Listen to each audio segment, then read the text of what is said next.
Ah, sejam bem-vindos. Só um momento enquanto eu compartilho a tela com vocês.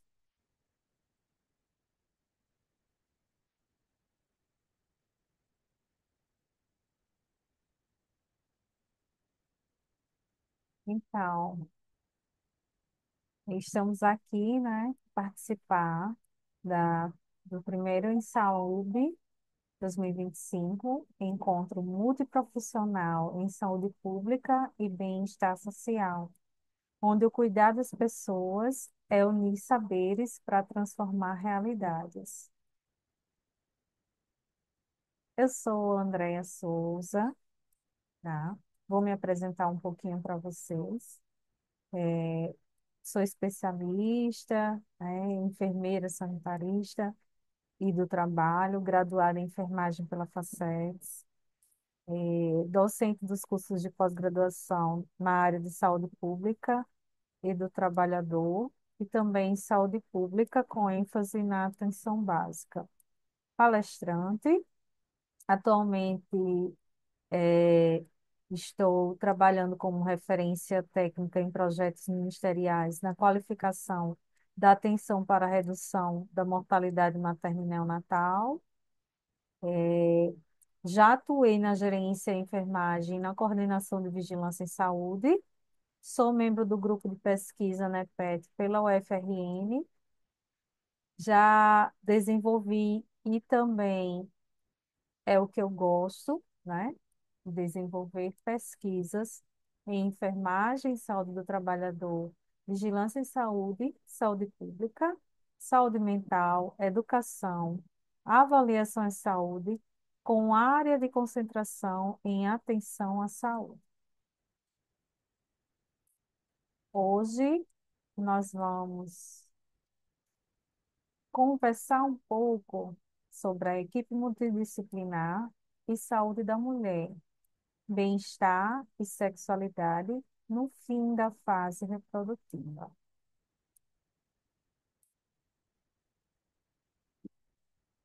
Para iniciar, é importante que possamos entender, né, esses estágios que compreendem a vida da mulher. A gente começa, né, a destacar que essa vida da mulher é marcada por diversas fases que vão envolver profundas transformações fisiológicas, hormonais, emocionais e sociais, desde a infância até a adolescência, até a senescência, onde esse corpo feminino vai passar por processos únicos que vão influenciar diretamente a sua saúde física e mental. Cada estágio correspondente, né, à infância, puberdade, a idade reprodutiva, o climatério, pós-menopausa, vai demandar uma abordagem específica e também vai compor sensibilidade por parte de profissionais, respeitando as necessidades particulares de cada fase. Durante a puberdade, vale salientar que inicia-se a maturação sexual com a menarca, que vai ser o marco do início da fertilidade dessa mulher. Essa fase reprodutiva, ela vai estar caracterizada por ciclos menstruais regulares e muitas vezes por uma gestação e maternidade. Conforme essa idade vai avançando, essa mulher ela vai entrar no climatério, que vai ser o período de transição até a menopausa, quando ocorrem importantes alterações hormonais que podem impactar seu bem-estar, a identidade ou qualidade de vida. Por fim, o envelhecimento feminino ele vai exigir de nós uma atenção especial em relação à saúde óssea, cardiovascular, emocional e sexual, compreendendo melhor os estágios da vida dessa mulher, para que realmente possamos promover um cuidado integral e humanizado que vá bem mais além da biologia e considere também o contexto sociocultural em que ela está inserida.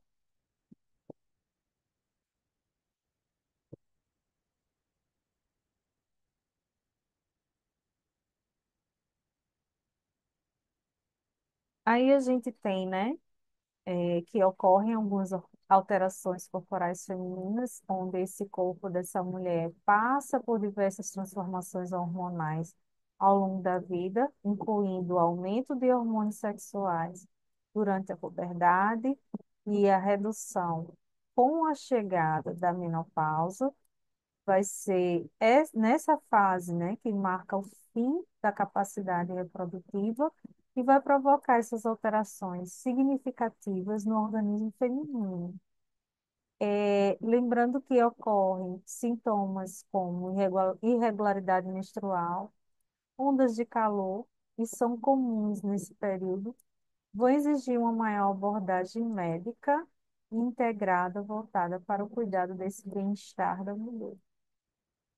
A menopausa, ela é um fenômeno, um processo fisiológico natural, que vai marcar esse fim da função reprodutiva, sendo caracterizada pela interrupção definitiva da menstruação em decorrência da atividade hormonal variando, especialmente quando esses níveis de estrogênio, né, e progesterona, eles começam a cair, né?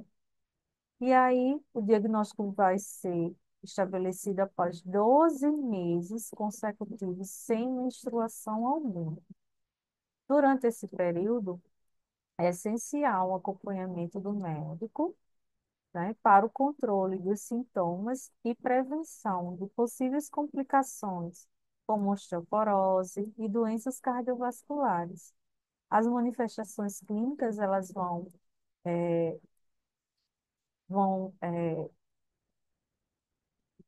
contar com irregularidade no ciclo menstrual e também ondas de calor, que são comuns, e vão ser atenuadas com intervenções adequadas.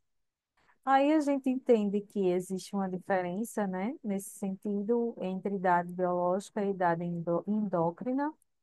Na idade cronológica, que não é um parâmetro confiável, né, as diretrizes foram criadas observando e por uma classificação cronológica entre a idade biológica e endócrina da mulher. Sabemos que tem o sistema de estadiamento que vai ser padrão internacional para caracterizar e classificar esse envelhecimento reprodutivo através da transformação da menopausa, tá?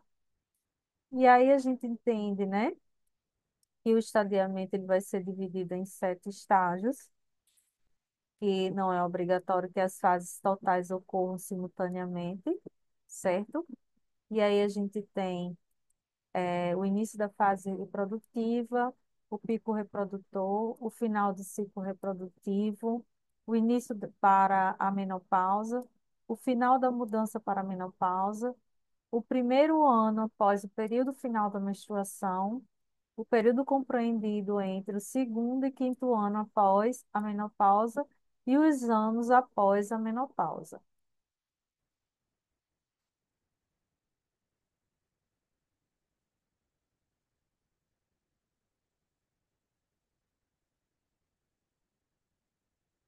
Mas quando acontece essa menopausa? A idade de início da menopausa, ela vai variar entre mulheres, mas geralmente ocorre entre 45 a 55 anos, embora possa surgir antes, conforme informado pelo Ministério da Saúde. Essa principal causa, né, que é o envelhecimento natural, mas também procedimentos como esterectomia, tratamentos oncológicos, como quimioterapia e radioterapia, ou mesmo ainda insuficiência ovariana precoce, ela também pode desencadear esse processo. Fatores socioeconômicos como trabalho excessivo, estresse contínuo, também podem antecipar a menopausa. Além disso, mulheres que nunca tiveram filhos tendem a entrar nesse período mais cedo, enquanto aquelas que tiveram maior número de gestações podem apresentar menopausa mais tardia.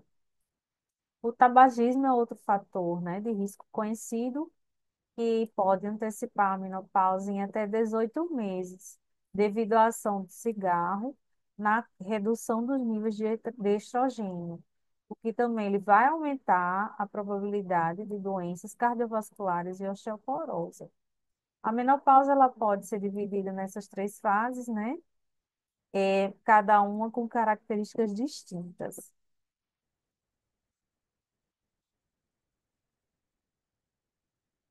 Quando a gente entra nessa temática, não podemos deixar de falar do envelhecimento feminino e o fim da fase reprodutiva, que ele vai ser marcado pelo climatério e menopausa, que é a fase de transição, marcada pela cessação da menstruação, onde os sintomas mais comuns eles são, né, cercados por ondas de calor, insônia, oscilações emocionais pré-adolescentes. Ocorrem alterações hormonais, como redução do estradiol, o aumento do FSH e LH impacta o organismo. Os dados no Brasil que a gente tem, né, de indicadores, né, que mais de 70% de mulheres relataram os sintomas significativos, segundo o Ministério da Saúde.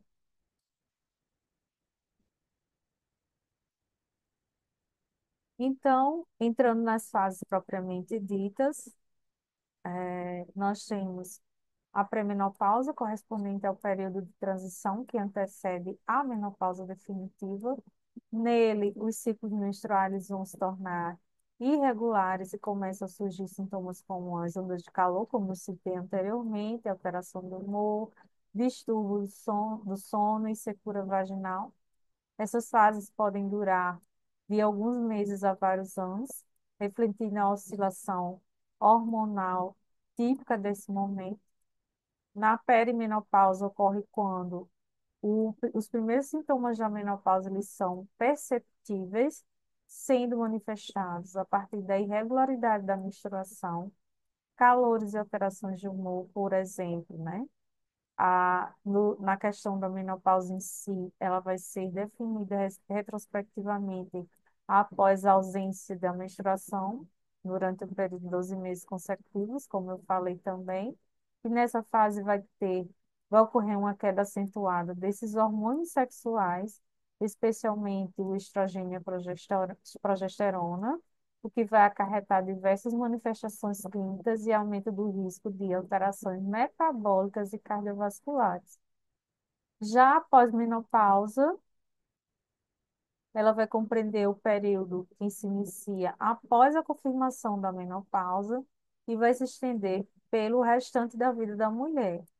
Ela é caracterizada por um ambiente hipoestrogênio permanente, onde há riscos acrescidos de doenças como osteoporose, dislipidemias, doenças cardiovasculares e atrofia urogenital. Então, nesse sentido, o acompanhamento contínuo de um médico, né, e uma abordagem preventiva vão ser essenciais para a melhor promoção da saúde e qualidade de vida dessa mulher nessas fases.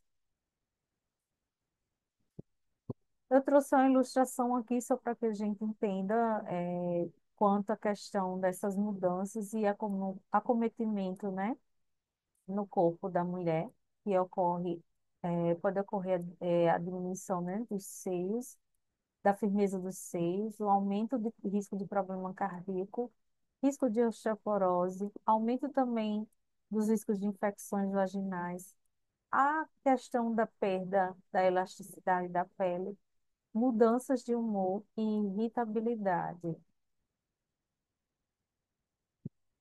Como a menopausa afeta o corpo da mulher, só continuando, né? A gente entende que existe um conjunto, né, de sintomas que podem ocorrer, sinais também presentes, né, que a gente entende.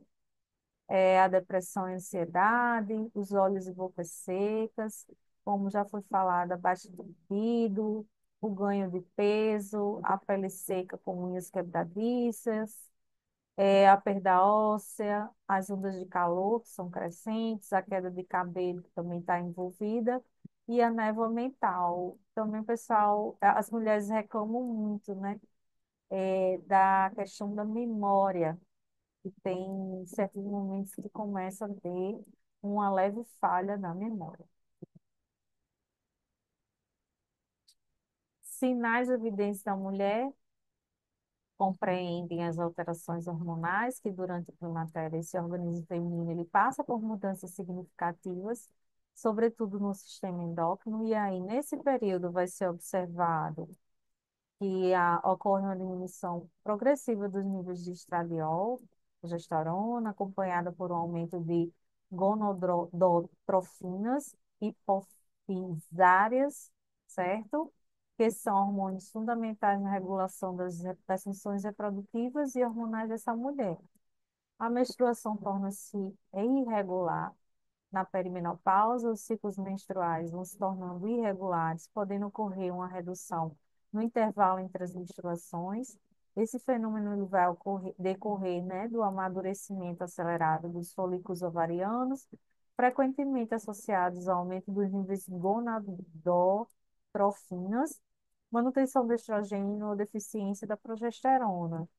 Como consequência, esse endométrio ele pode tornar-se hiperplasiado, resultando em menstruações mais intensas e prolongadas. A obesidade é frequentemente observada também durante a menopausa, que vai ser um reflexo dessas alterações metabólicas nessa fase. Muitas mulheres vão desenvolver uma obesidade do tipo androide, caracterizada pelo aumento da circunferência abdominal e quadril, com um índice de massa corporal superior a 25. Como manifestações neurogênicas, né, estão entre os sintomas mais frequentes no climatério, incluindo essas ondas de calor, sudorese, calafrios, tontura, palpitações, cefaleia, insônia, fadiga, parestesias e dificuldade de concentração, muito embora a causa exata das ondas de calor ainda não seja totalmente compreendida. Acredita-se que estejam relacionadas à redução dos níveis de estrogênio e a sua influência sobre o hipotálamo, centro do controle da temperatura corporal. Também ocorre a diminuição dos estrogênios e pode afetar a produção de catecolestrógenos e alterar a atividade de transmissores, como os beta-endorfinas e noradrenalinas, interferindo assim na regulação térmica e estimulando os neurônios produtores de GNRH. Como os quadros de manifestações psicogênicas, né, embora nem todas as mulheres apresentam alterações emocionais significativas durante a transição menopausal, pode ocorrer a redução acentuada dos níveis de estrogênios e assim contribuir a desequilíbrios emocionais, especialmente em mulheres com históricos de instabilidade psíquica. A insegurança diante dessas mudanças físicas, né? Pode acarretar um impacto nos relacionamentos afetivos e a dificuldade de adaptação sexual, com agravamento do quadro emocional, afetando negativamente a qualidade de vida, a convivência familiar e a participação social. Entre outros sintomas psíquicos, né, entendemos que também podem ser apresentados nessa etapa de transição irritabilidade, manifestações depressivas, diminuição da autoestima, labilidade afetiva, dificuldade de concentração, perda de memória, insônia ou dificuldades sexuais. As manifestações metabólicas, elas vão é, ocorrer, né, essas alterações no metabolismo ósseo, com redução gradual da densidade de lipídico, pelo qual os hormônios sexuais e esteroides desempenham um papel fundamental na regulação dos lipoproteínas e vão estar diretamente influenciadas pela queda do nível de estrogênio. No entanto, observa-se que ocorrem alterações nas apoliproteínas, que é justamente a elevação da apolipoproteína A e a apolipoproteína B, né, que vai afetar negativamente o transporte e o equilíbrio dos lipídios no organismo. Essa queda do estrogênio, ela também vai interferir na atividade celular óssea, reduzindo a função dos osteoblastos, que são células formadoras desse osso, e aumentando a ação dos osteoclastos, que vão ser as células responsáveis pela reabsorção óssea. Nesse caso, após a menopausa, ocorre o risco aumentado de fraturas osteoporóticas, especialmente na coluna vertebral e também no colo do fêmur. Quando a osteoporose afeta a coluna, os sintomas mais comuns vão incluir a lombalgia, diminuição da estatura e cifose. Como resultado, vai ocorrer um desequilíbrio no processo de remodelação óssea, com maior perda da matriz óssea e liberação de cálcio, contribuindo, assim, para um maior desenvolvimento de osteopenia e osteoporose. Antes da menopausa, as mulheres geralmente elas apresentam níveis mais altos de HDL e níveis mais baixos de LDL, em comparação com os homens.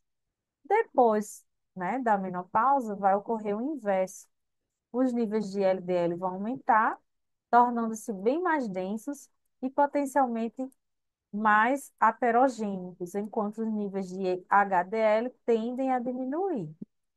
Essa alteração no perfil lipídico, associada à deficiência estrogênica, ela vai ser reconhecida como um importante fator de risco para o desenvolvimento de doenças cardiovasculares isquêmicas no período pós-menopausa.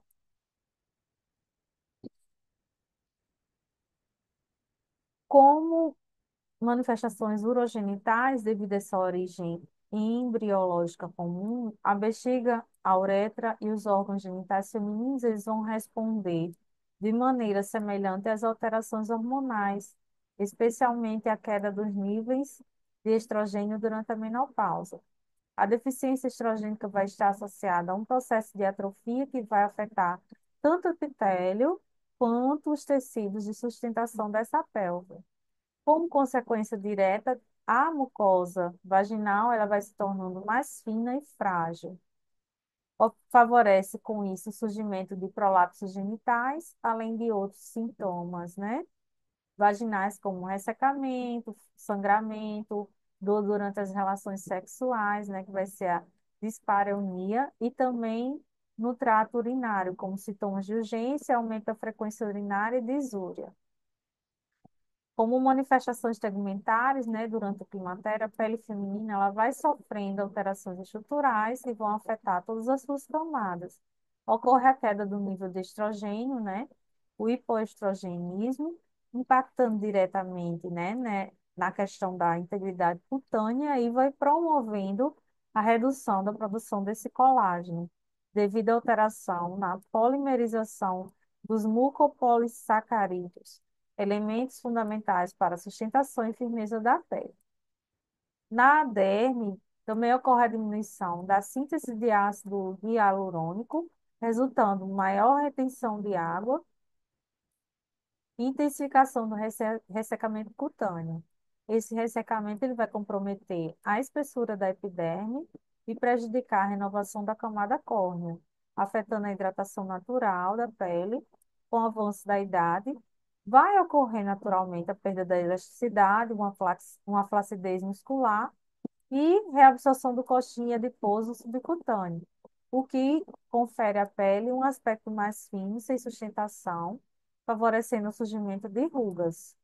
Além disso, a redução do número de melanócitos leva ao aparecimento de manchas hipocrômicas, lentigos e de áreas escurecidas, né?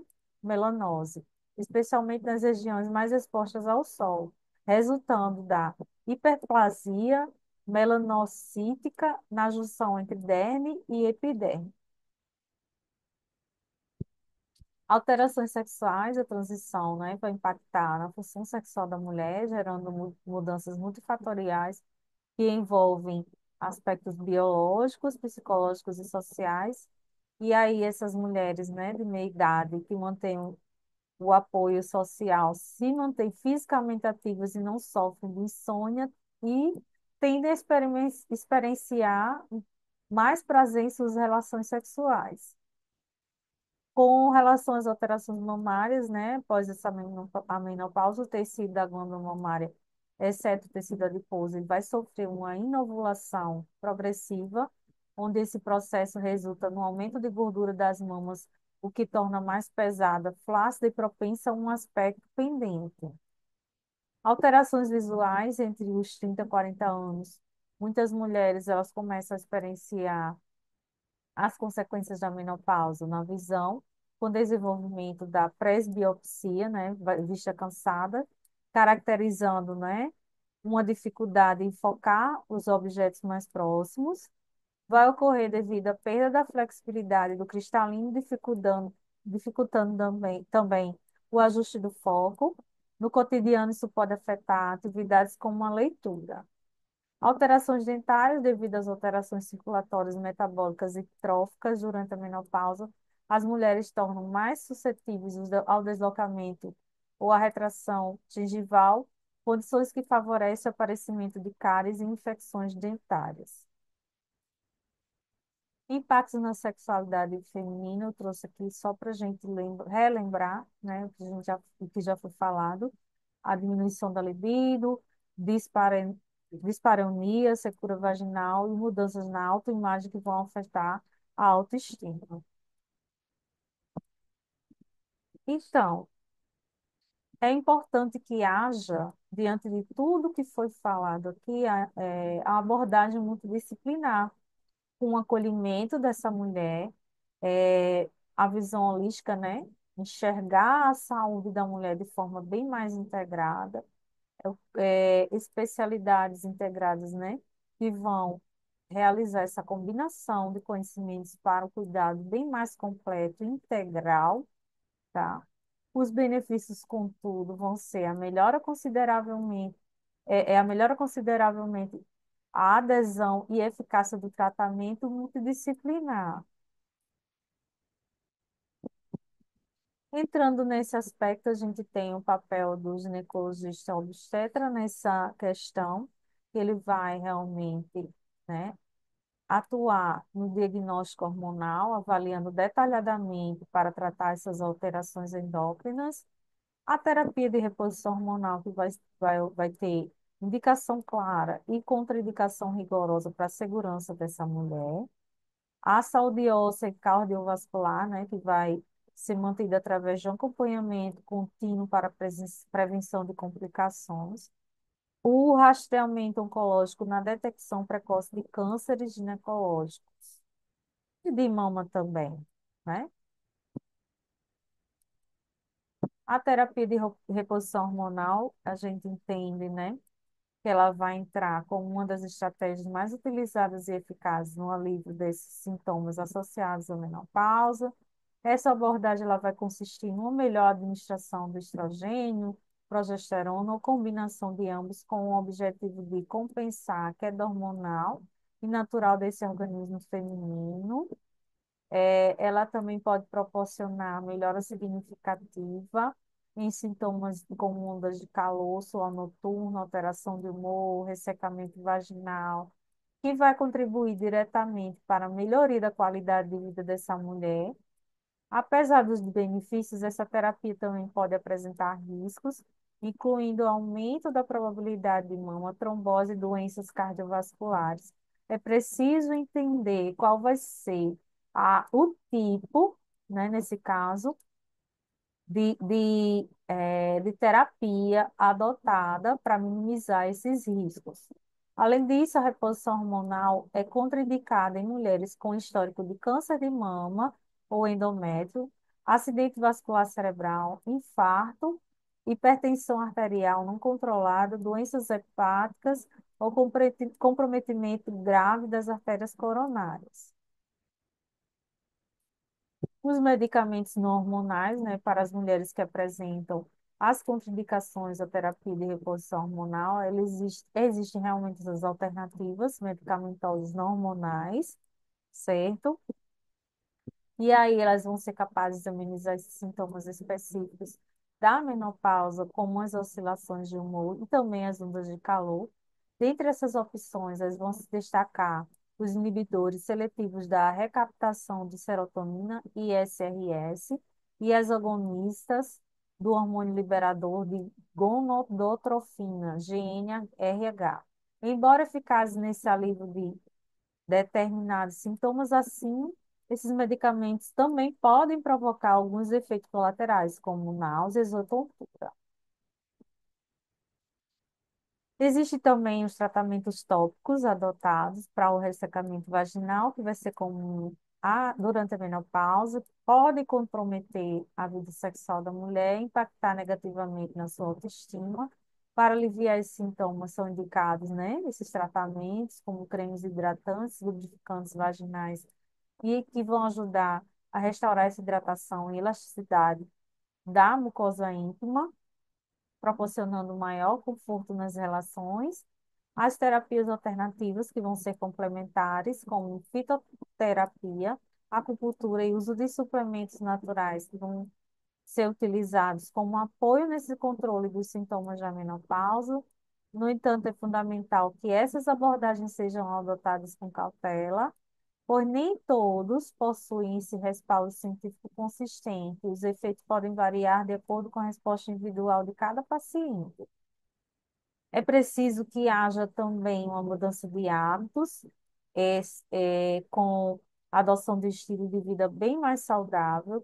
Vai ser essencial, né, para o bem-estar dessa mulher durante a menopausa, como uma rotina simples, né? Pode contribuir significativamente para o alívio dos sintomas e também para a melhoria da qualidade de vida. Como recomendações, eu trouxe, né, manter uma boa hidratação, consumir água regularmente, praticar atividade física frequentemente, evitar o consumo de álcool, eh, também de tabaco e outras substâncias nocivas, manter uma boa alimentação de forma equilibrada, expor-se ao sol de forma segura para favorecer a síntese da vitamina D, optar por roupas leves e confortáveis, que também vão ajudar a minimizar esses sintomas de calor, né? Os medicamentos não hormonais, né, para mulheres que apresentam complicações à reposição hormonal, eles são alternativas, né? Já foi citado anteriormente, tá? E aí, existe a contribuição da psicologia, né? Com um apoio emocional, que vai auxiliar na adaptação às mudanças do corpo e mente, a sexualidade e a autoimagem, que vai trabalhar diretamente essas questões relacionadas à autoestima, à identidade e autoestima, as técnicas terapêuticas, quando a gente fala, né,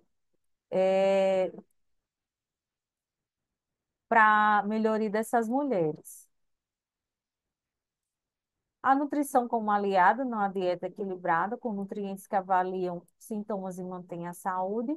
Os fitoestrógenos, perdão, que aí vão ser alimentos como soja, que ajudam no equilíbrio hormonal. Vitaminas e minerais, que aí vão prevalecer a importância, né, do uso desse cálcio e vitamina D para os ossos mais fortes, o controle do peso nessa prevenção de doenças crônicas por meio da alimentação.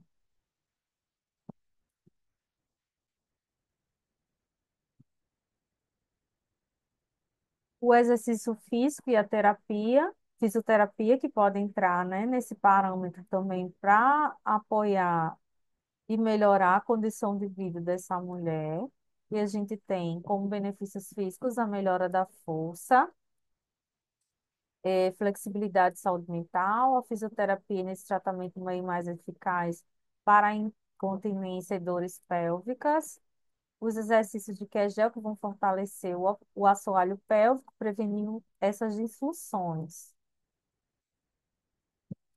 Também pode ocorrer a menopausa precoce. Vamos falar um pouquinho, vamos conversar um pouquinho e entender sobre ela. As evidências científicas, né, elas trazem que 0,1% das mulheres entram em menopausa antes dos 30 anos, 0,25% das mulheres vão entrar no período da menopausa antes dos 35 anos e 1% dessas mulheres vão entrar na menopausa antes dos 40 anos.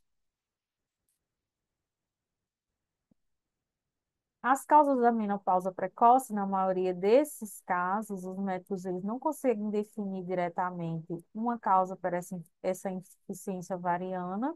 Em algumas mulheres, essa menopausa precoce ela pode ser explicada por anormalidades genéticas, exposição a toxinas ou doenças autoimunes, mas também para a maioria dos pacientes ocorre a falência ovariana, acaba sendo classificada como idiopática, que vai significar não ter nenhuma causa conhecida.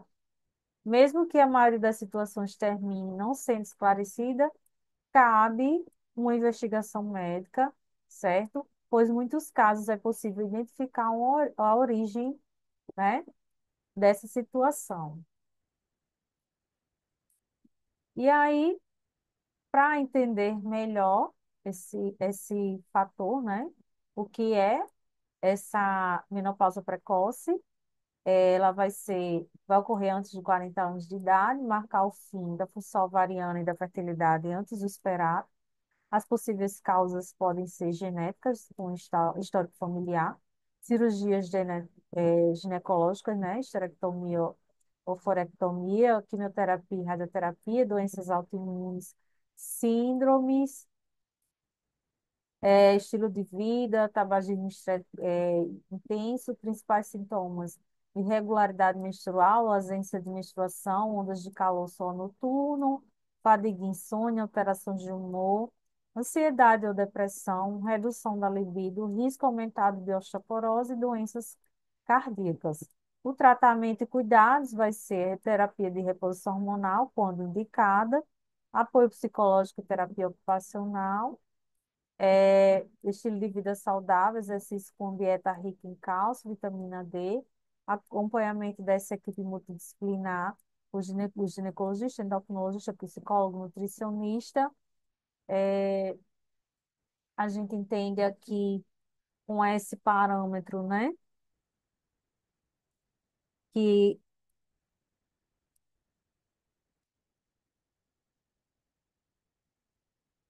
é importante esse acompanhamento, né, por essa equipe multidisciplinar para apoiar essa mulher nesse momento e acolhê-la nas suas necessidades. Eu trouxe também para entendermos melhor desse processo e até eh, utilizarmos no nosso dia a dia, né, uma forma mais direcionada. Então, o estudo de caso clínico para essas intervenções da equipe multidisciplinar na menopausa, com a identificação de Dona Maria Lúcia, 52 anos, professora, casada e residente em uma área urbana, apresentando como uma queixa principal, né? Suor, né?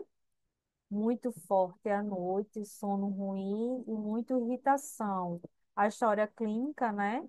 Que ela relata que nos últimos 6 meses apresenta uma onda de calor intensa, distúrbio do sono, secura vaginal, uma irritabilidade e redução do desejo sexual.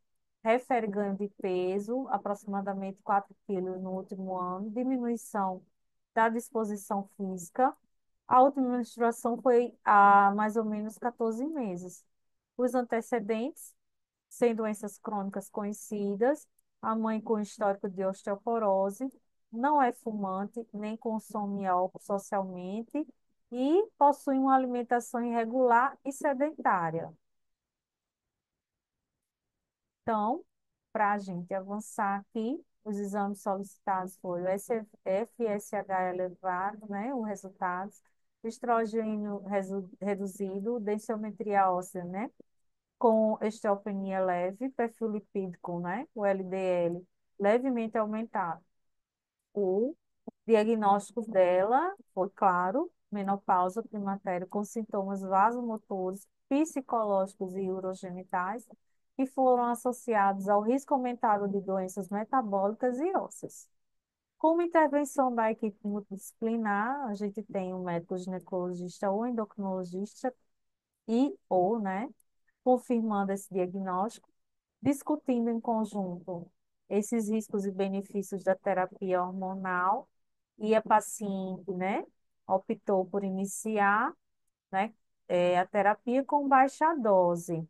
Solicitou-se avaliação anual com exames laboratoriais e de imagem para acompanhar o caso, né? A enfermeira, né, realizou a educação em saúde sobre o ciclo da menopausa e orientou também sobre o uso correto da terapia hormonal. Promoveu-se também grupos de apoio com outras mulheres que estavam na mesma fase, como forma de acolher essa mulher, de atendê-la nas necessidades e também o grupo no geral. Após esse período, né, também teve a intervenção da nutricionista, elaborando um plano alimentar com foco na saúde óssea, né, com cálcio e vitamina D, redução do colesterol, controle do peso, tá, por meio de uma alimentação saudável, educação sobre alimentos que poderiam piorar esses sintomas, como cafeína, álcool e alimentos termogênicos. A psicóloga também entrou nessa fase, avaliando o impacto emocional durante essa menopausa, iniciou sessões de psicoterapia breve, focada em qualidade de vida e autoestima, trabalhou as questões de imagem corporal, sexualidade e envelhecimento. O educador físico e terapeuta IO, no caso, prescreveu uns exercícios aeróbicos e de resistência para o controle do peso, a saúde, manter essa saúde cardiovascular e prevenção da osteopenia. Orientou-se, no geral, os exercícios para o assoalho pélvico, também melhorando a função urinária e sexual. A fisioterapeuta pélvica, né? Atuou com intervenção direta para casos de dispareunia, incontinência urinária ou fraqueza do assoalho pélvico. Essa situação geral, após 6 meses, houve a evolução, né, com redução de 80% dos fogachos, perda de 3 quilos com melhora do perfil lipídico, sono regularizado, melhora da autoestima e desejo sexual dessa mulher e relato de maior bem-estar emocional. Não coloquei aqui, mas a questão da, da capacidade de memória, né? Voltou tudo de forma mais natural. E também para trabalho, né? A condição de trabalho também, ela ficou muito mais ativa durante esse período. Como conclusões e próximos passos, a gente entende a importância dessa integração da equipe multiprofissional para garantir o cuidado amplo e eficaz e o incentivo à pesquisa, como para fomentar a inovação nos avanços da saúde da mulher. E agradeço desde já a minha participação no evento e até os próximos momentos. Muito obrigada a todos. Vou interromper o compartilhamento.